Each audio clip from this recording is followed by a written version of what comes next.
Do you realize what happened to Job was the fact that his worst nightmare came true?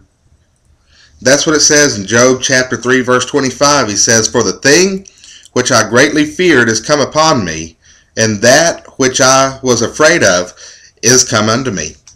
The thing which I greatly feared, the thing that Job was most afraid of, that's what happened to him. What was Job afraid of in life? Job was afraid that his children would die. Job was afraid that his livestock would be killed. He was afraid that his fortune would be wiped out. He was afraid of losing his health. He was afraid of losing God's blessings. Job went on to say in verse 26, he says, "I was not in safety, neither had I rest, neither was I quiet, yet trouble came." Job's fears didn't stop the bad things from happening to him. The fact that he worried about them didn't stop bad things from happening to him. The fact that he worked hard, he says, "Neither was I quiet, neither had I rest, yet trouble came."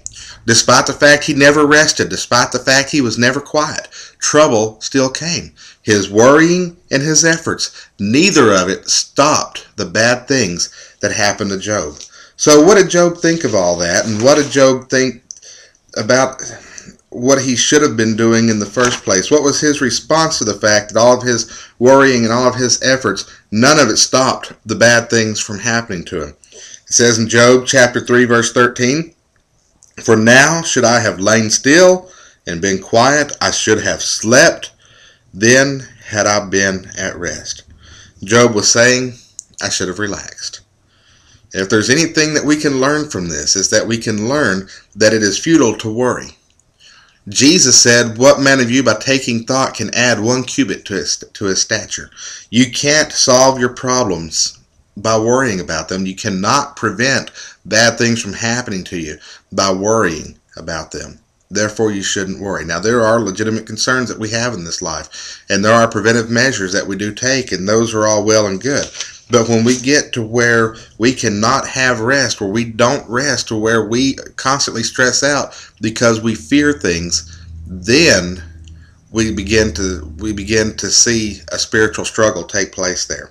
In Psalm 46:10, the Bible says, "Be still and know that I am God." There are times that we just need to settle down. There are times that we just need to be still and know that God is God. And knowing that God is God means that we know that He is in control of all things, and that we need to trust Him to work things out to our betterment. Romans 8:28 says, "For we know that all things work to the good of those who love God and are the called according to His purpose," knowing that He is working for our best benefit, and knowing that whatever happens, He will be honored and glorified. So don't spend your time living in fear. Don't spend your time worrying. Spend your time trusting God. And when He does bless, don't spend that time of blessing worrying about when the blessing is going to end. Spend the time of blessing enjoying God's blessing, praising Him for it, and honoring and glorifying Him for blessing you. Thank you, and God bless you.